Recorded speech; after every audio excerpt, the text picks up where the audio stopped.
У Києві вшанували пам'ять борців за турецьку демократію. Тих, хто влітку 2016 року чинив спротив спробі державного перевороту в Туреччині. Захід почали турецьким гімном та молитвою. Посол Турецької республіки в Україні Ягмур Ахмет Гюльдере подякував співвітчизникам, які не допустили перевороту в країні. У саду троянд, які висадили у Києві в 2019 році, в пам'ять про загиблих представили фотографії тих подій. Серед присутніх були дипломати, представники турецької громади та меджлісу кримсько-татарського народу. Бажаючі залишили свої побажання у книзі пам'яті. Трагедія забрала життя 251 людини. Координатор організації «Тіка» Джунейт Есмер згадує жахливу ніч з 15 на 16 липня 2016 року.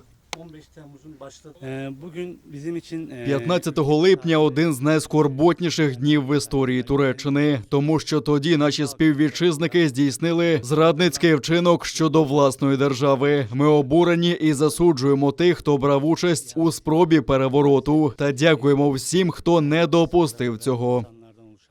В Туреччині цей день відзначають як День демократії і національної єдності. Ввечері 15 липня 2016 року в Туреччині почалася спроба заколоту. Військові проголосили, що цілковито взяли владу у свої руки і заявили про запровадження воєнного стану та комендантської години. У спробі державного перевороту взяли участь понад 8 тисяч військовослужбовців. Було задіяно 35 літаків, 3 кораблі, 37 вертольотів, 74 танки, 246 БТРів. У відповідь президент Реджеп Таїп Ердоган закликав людей виходити на вулиці. Влада Туреччини поклала відповідальність за заколот на рух ісламського проповідника Фетхулаха Гюлена, який з 1999 року живе в США. Сам Гюлен відкинув звинувачення в причетності до путчу. Станом на ранок уряд взяв ситуацію під повний контроль. Майже 3000 солдатів були затримані та засуджені.